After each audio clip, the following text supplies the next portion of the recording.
Hey 1301 students, welcome to week 6. I can't believe we're already here, and I really look forward to reading your cause and effect essay that you turned in Sunday evening.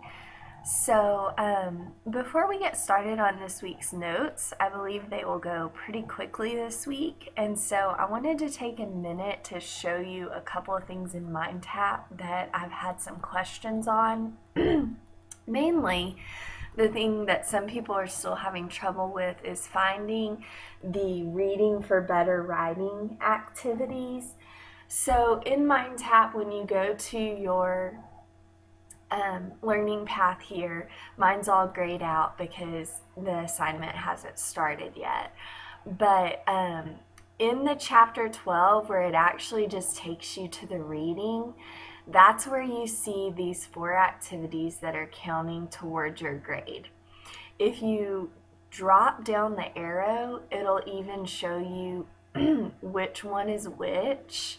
And I believe if you click on those, okay, so if you click on that, it takes you to where you need to be. So what this is doing is it's going through the chapter and it's asking you the questions about each sample essay. So you could even follow along in your own book. So this sample essay is in your book on page 184. And so you could read this sample essay, and then actually the following questions are on page 186. But in MindTap, what you do is you have to click on the drop-down arrow right beside it, and then it's going to load, and it takes it a minute to load the questions. And so then you start your assignment, and that is where what you're doing is you're answering the questions that are after it in the book. So then you'll be able to submit it for grading. You won't be able to check your work because I'll have to grade it first. So I will grade those as they come available.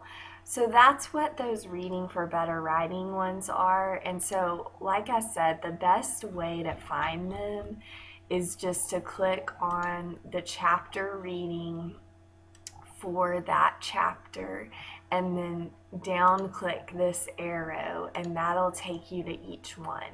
The other way to do that is just to read chapter 12 online, and as you get to each sample essay, you'll see the reading for better writing down at the very bottom, and the key is to click that down arrow. So if you're having trouble finding those, I'm sorry. I know they're a little bit hidden within the chapter.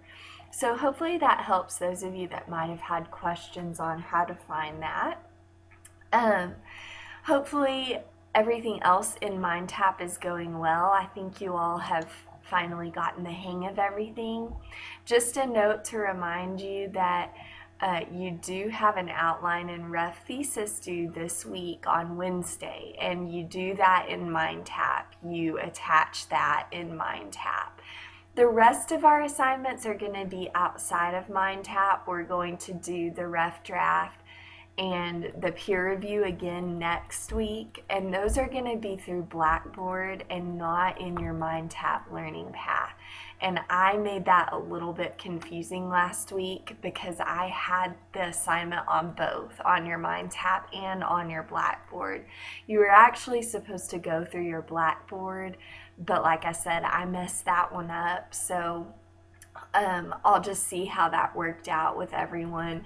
And I just didn't realize I had the assignment on both. So just to clarify, this week in chapter 12, you will turn in your outline and your rough thesis here this Wednesday. Then next week, all your assignments will be due, all of your writing assignments, your rough draft and your peer review will actually be in Blackboard and not on MindTap. Okay, so I hope that helps everyone understand where to go in MindTap. Let's very quickly talk just a little bit about the chapter this week. Like I said, I feel like my notes are pretty brief on comparison contrast. I think this is going to be a really fun unit. I think comparison contrast is very easy to understand, but it's hard to execute. So that's going to be where I'm hopefully going to be able to help you as you decide what topic. I think picking your topic and your subject and your thesis are going to be the hardest parts. So we'll get to that in just a minute. But just to quickly review you on your reading in comparison contrast, first of all, I just think it's interesting that the introduction to your chapter brings up that, the great literary figures, even William Shakespeare, brings up these dichotomies in life. And dichotomies just mean basically opposites at two ends of the spectrum. And so we see that so much. So in Shakespeare's works, he always has pairs of characters. So the Montagues and the Capulets for Romeo and Juliet. Or, if you think of any great Disney movie, you have the hero and the villain, right? So there's always these dichotomies in our life.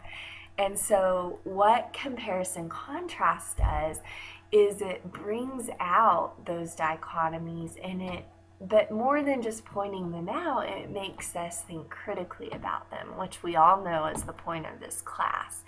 And so I liked that on page 181 of your introduction to comparison contrast, it says, the result is clarity and insight, the result of comparing. By thinking about both subjects in relation to each other, we understand each one more clearly. I love that statement, and I think that should be the purpose behind your comparison contrast paper, is to make us understand each thing that you're comparing more clearly based on how you make those comparisons and those contrasts. So I wanted to highlight that quote. I think that should be your goal in this unit. As we look at the strategies that your book puts forth on page 182, it talks about the purpose, the readers, and the topic of comparison contrast. Again, part of the problem with comparison contrast is that it really can have a wide topic. You can compare almost anything. And so that's going to be a trick. I've tried to help you in your assignment to narrow it down, but you're still going to have a hard choice of what to write about. The principles is where you're really going to want to go back to and look as you're developing your essay this week and as you're starting to think about what you're going to write about. So the principles that your book gives is, first and foremost, if you get anything from this video, get that you have to have a basis for comparison. This is just that old saying, comparing apples to oranges. You have to have some similar characteristics if you're going to compare and contrast them. So my example for this would be, one of the things that I'm going to say that you could compare maybe would be websites. But you don't want to compare a website that's made solely for consumers and whose purpose is to make you buy things to a website that's solely for informational purposes, because they don't have a basis for comparison. They have completely different purposes. So you're going to want to establish a solid basis for comparison. Once you know that you can compare these two websites or whatever you decide to compare, you're going to develop criteria on which to base your comparison. Again, this is key. You don't want to compare different things. You've got to compare the same criteria, standards for each thing. This would be like in a gymnastics contest. You wouldn't compare one performer just on her performance and one performer on her skills. You have to have standards which you're evaluating each. Considering comparison contrast goes back to, what's the purpose of this? Why am I comparing these two things? What do I hope to get out of it? Phrasing your thesis is going to be really important. So this is going to be whether or not you're emphasizing similarities or differences, and you are going to want to make your thesis emphasize one or the other. So look at those examples. And then organizing your paper, I'm going to pretty much say that you're going to want to go point by point. Read the difference between whole versus whole and point by point, and notice that whole versus whole is usually for a really short, simple comparison, but since your comparison is going to be 2 to 3 pages, you really need to take it point by point. That means judging each standard in a paragraph and describing both of, say, the website. So maybe my first point is going to be the website's layout. I'm going to discuss both websites' layouts together in that paragraph. So organization, I would say really consider doing point by point, and maybe email me if you think you're going to organize it a different way. And I think all this will make more sense once you're in the chapter and reading a little bit more. Okay, so very quickly, I of course am running out of time, as I always do. Let me show you what your assignment for your comparison contrast essay is going to be. So for the next 2 weeks, you are going to decide what to compare. Don't forget, on Wednesday, you're going to give me your rough thesis and outline. So by Wednesday, you should have decided what you're going to compare. I've given you some options. You can choose 2 websites, characters, or movies that have the same purpose and audience. What I mean by that, I think website and movie, that's pretty easy. Characters, that's a little different. But what I'm trying to get you to think of is you can't compare characters who are wildly different from one another. You want to compare characters that are supposed to have the same effect on their audience. Maybe, again, I'm thinking Disney movies for some reason tonight, but thinking about a heroine of a Disney movie, comparing Princess Belle to Princess Jasmine.